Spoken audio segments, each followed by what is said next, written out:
Assalamualaikum warahmatullahi wabarakatuh. Alhamdulillahirabbil alamin wassalatu wassalamu ala sayyidina Muhammad wa ala alihi wa ashabihi ajma'in. Hadirin mustami'in rahimakumullah.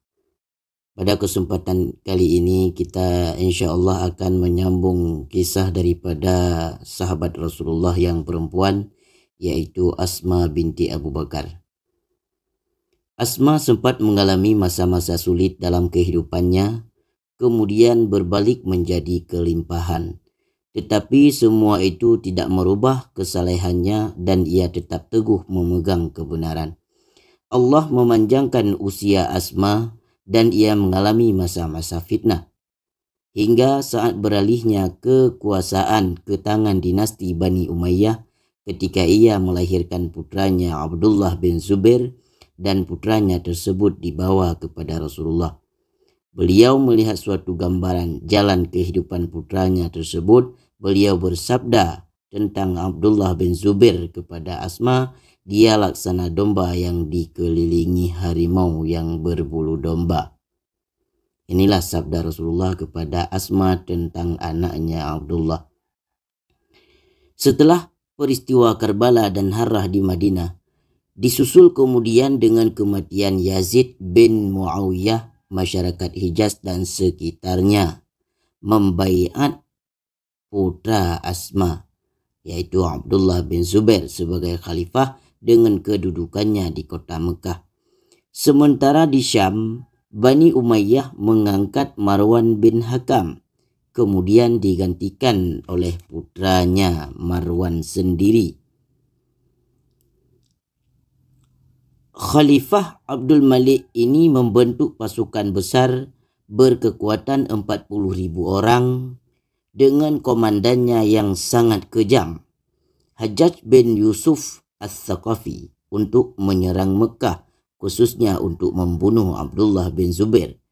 Pasukan Syam ini melakukan pengepungan kepada kota Mekah selama berbulan-bulan sambil menyerangnya dengan menjani. Kalau dalam bahasa Arab, bahasa Indonesianya adalah ketapel besar dengan peluru batu-batuan. Terkadang dia pakai dengan peluru yang berapi.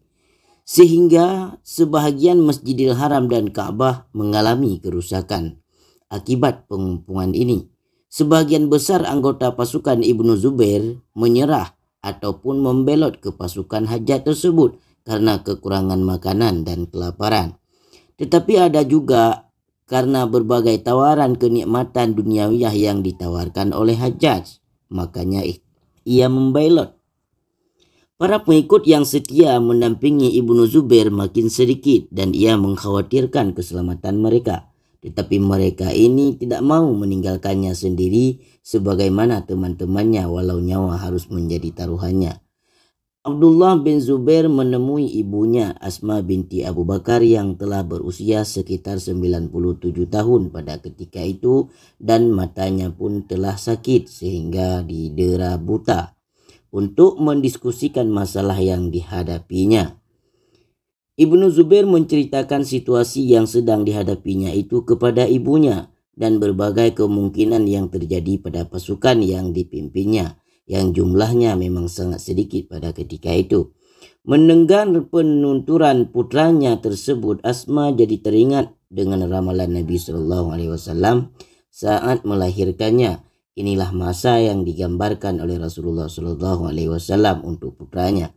Dan ternyata ia ditakdirkan untuk menyaksikan kejadian tragis ini.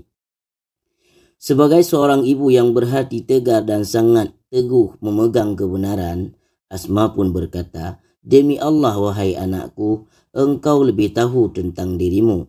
Jika engkau berada di jalan kebenaran dan engkau menyeru kepada kebenaran tersebut, teruskanlah langkahmu, wahai anakku. Sahabat-sahabatmu yang telah banyak yang gugur demi kebenaran tersebut, janganlah engkau mau dipermainkan oleh budak-budak Bani Umayyah. Tetapi jika sebaliknya, engkau hanya menginginkan dunia, engkau adalah seburuk-buruknya yang mencelakan dirimu sendiri dan juga orang-orang yang berjihad bersamamu." Tentu saja Abdullah bin Zubair bukan tipe yang kedua ini yang hanya mementingkan kepentingan dunia. Ketika ia menyatakan kekhawatirannya bahwa Hajjaj akan menyalibnya dan menyayat-nyayat tubuhnya setelah kematiannya, dengan tegas ibu yang perkasa ini berkata, "Wahai anakku, sesungguhnya kambing itu sama sekali tidak merasakan sakitnya dikuliti setelah ia disembelih. Teruskanlah langkahmu, wahai anakku, dan mintalah pertolongan kepada Allah Azza wa Jalla." Abdullah bin Zubair menjadi lega karena sesungguhnya yang dikhawatirkan adalah perasaan ibunya. Sesaat kemudian, Asma berkata lagi kepada putranya, "Aku memohon kepada Allah, semoga ketabahan hatiku ini menjadi kebaikan bagimu, baik engkau yang mendahului aku menghadap Allah ataupun aku yang mendahuluimu." Sesaat kemudian Asma berdoa, "Ya Allah, semoga ibadahnya sepanjang malam dan puasanya sepanjang hari serta baktinya kepada kedua orang tuanya engkau menerimanya disertai dengan cucuran rahmatmu ya Allah. Ya Allah, aku serahkan segala sesuatu tentang dirinya kepada kekuasaanmu dan aku rela menerima keputusanmu ya Allah. Berilah aku pahala atas segala perbuatan anakku ini, pahalanya orang yang sabar dan bersyukur." Dengan ucapan dan doa yang dipanjatkan ibunya, langkah dan hati Ibnu Zubair terasa lepas. Tidak ada lagi ganjalan apapun yang ada pada dirinya untuk memperoleh kesyahidan yang didambakannya. Mereka saling berpelukan pada ketika itu. Dan demi diketahuinya bahwa anaknya masih memakai baju besi, Asma pun memerintahkannya untuk melepaskan baju besi tersebut sambil berkata, "Wahai anakku, apa-apaan ini? Orang yang memakai ini hanyalah orang-orang yang tidak menginginkan apa yang sebenarnya engkau inginkan." Ibnu Zubair pun melepaskan baju besi yang dipakainya. Setelah mengucapkan salam perpisahan dengan ibunya, ia bersama sisa pasukannya yang tidak seberapa terjun menghadapi pasukan Hajjaj tersebut. Dan seperti telah diperkirakan, mereka menemui syahidnya di tanah haram Mekah. Dan Hajjaj menyalibnya serta menyayat tubuhnya. Asma dengan tegar berdiri di tempat penyaliban putranya sambil terus mendoakan ampunan bagi dirinya. Sementara itu Hajjaj mendekati Asma sambil berendah diri dan berkata, "Wahai ibu Amiril Mukminin, Abdul Malik bin Marwan memberiku wasiat untuk memperlakukan ibu dengan baik. Maka apakah ada keperluan ibu kepada kami?" Dengan suara tegas berwibawa, Asma berkata, "Aku bukan ibumu. Aku adalah ibu dari orang yang engkau salib dalam tiang karapan itu.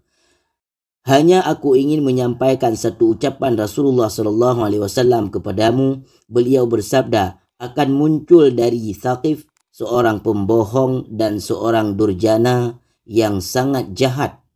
Tentang siapa pembohong itu telah kita ketahui bersama, yaitu Mukhtar bin Abi Ubaid Al-Thaqafi yang mengaku diri sebagai nabi. Sedangkan sang durjana itu sepengetahuanku adalah engkau orangnya." Inilah ucapan dari Asma binti Abu Bakar terhadap orang yang sangat durjana tadi. Hajjaj tidak berkutik dengan perkataan Asma ini dan ia berpaling pergi. Kemudian Asma memerintahkan untuk menurunkan jenazah anaknya dan menguburkan dengan layaknya jenazah biasa. Tetapi sebahagian riwayat lain menyebutkan bahwa Hajjaj memenggal kepala Ibnu Zubair dan mempersembahkan kepada Abdul Malik bin Marwan di Syam. Asma binti Abu Bakar wafat beberapa hari setelah kematian putranya tersebut, yakni tepatnya pada tanggal 17 Jumadil Awal tahun 73 Hijrah. Menurut sebahagian riwayat, ia merupakan sahabiyah, yaitu sahabat wanita yang paling terakhir meninggal dunia.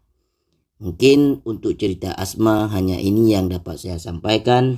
Mohon maaf atas segala kekurangan. Terima kasih atas segala perhatian. Adanallahu ayyakum ajmain. Assalamualaikum warahmatullahi wabarakatuh.